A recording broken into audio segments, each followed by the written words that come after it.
In the deserts of Arabia, what can a person think that the human being can be made of? That the living creatures can be made of? What are the options? What different options can you think of that a living creature can be made of? A person in the desert may think it is made of sand, maybe it's made of wood, maybe it's made of aluminium, of iron, of copper, of oil, of water, of hydrogen, of oxygen. You can make at least 10,000 guesses. And the last that anyone will guess in the deserts of Arabia is water. But the Quran says that every living thing is made of water. In Surah Al-Anbiya, chapter number 21, verse number 30. It says in Surah Nur, chapter number 24, verse number 45, that every animal is made of water.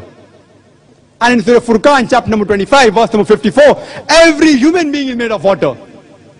If you make a wild guess, the chances that you'll be right is 1 upon 10,000.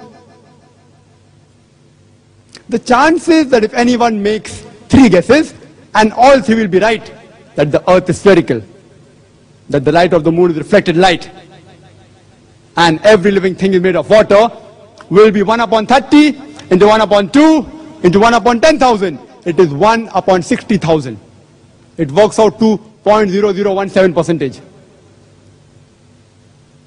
I leave it up to you, the audience, to decide for yourself that if you apply this theory of probability to the Quran mentions hundreds of facts which were unknown at that time.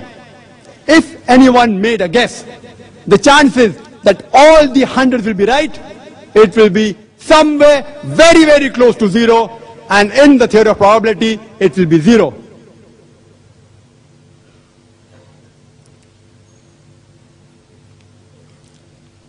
Some may pose the question that, Zakir, are you using scientific knowledge to prove the Quran? I would like to remind them that Quran is not a book of science, S-C-I-E-N-C-E. It is a book of signs, S-I-G-N-S. Quran has got 6,000 signs, ayats, more than 6,000, out of which more than 1,000 have scientific knowledge. I am not using science to prove the Quran right, because to prove anything right, you have to use a yardstick, something which is ultimate. For us Muslims, the ultimate is the Quran. Ultimate yardstick is the Quran. Quran is a Furqan. It is a criteria to judge right from wrong.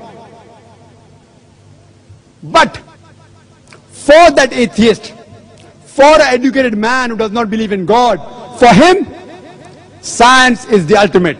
It is his yardstick. So I'm using his yardstick to prove whatever Quran has said. And we know very well that many a times science takes U-turns. Therefore, I have only spoken about scientific facts which have got evidence and proof. I have not talked about theories which are based on assumptions. I am using his yardstick to say that whatever your yardstick has said recently, 100 years back, it has already been mentioned in the Quran. And finally, we come to a common agreement that the Quran is more superior than science. The Quran is the ultimate yardstick, not science. Quran mentions about several scientific facts. Quran says in Surah Taha, chapter number 20, verse number 53, that the plants have been created in pairs, which we discovered recently. It says in Surah Ra'd, chapter number 13, verse number 3, that the fruits are created in pairs. In the field of geology, it's mentioned in Surah Anam, chapter number 6, verse number 38, that the animals and birds live in communities, which science has discovered recently. The Quran says in Surah Nahl, chapter number 16, verse number 68 and 69, it is the female bee which goes out and collects the honey. It is not the male bee, which science has discovered recently. These bees, they describe the pathway of the new garden they have found by the flapping of the wings. It's mentioned in the Quran, which we discovered recently. The Quran says in Surah Ankabut, chapter number 29, verse number 41, that the house of the spider is fragile. Besides describing the physical nature of the web of the spider, it is also describing about the relationship, the family relations, in which many a times the female spider kills the male spider. The Quran says in Surah Namal, chapter number 27, verse number 17 and 18, that ants are talking to one another. You may think it's a fairy tale book. What? Ants are talking to one another? Today science tells us the insect or the animal which has the closest resemblance to the lifestyle of the human being is the ant. It buries the dead alive. It has a very high system of communication. It has marketplaces, etc. Quran also speaks about medicine. It says in Surah Nahl, chapter number 16, verse number 60 and 69, that you get the honey from the belly of the bee, which we discovered today. And in the honey, there is a healing for mankind. Today science tells us that in the honey, there are antiseptic properties.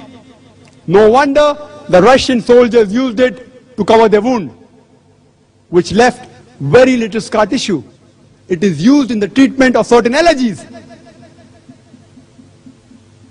Quran speaks about physiology. It says in Surah Nahl, chapter number 16, verse number 66, and Surah Mu'minun, chapter number 23, verse number 21, it describes the blood circulation and the production of milk. And 600 years after the Quran speaks about blood circulation, Ibn Nafis discovered it. And 1,000 years after the revelation of the Quran, did William Harvey made it famous to the Western world.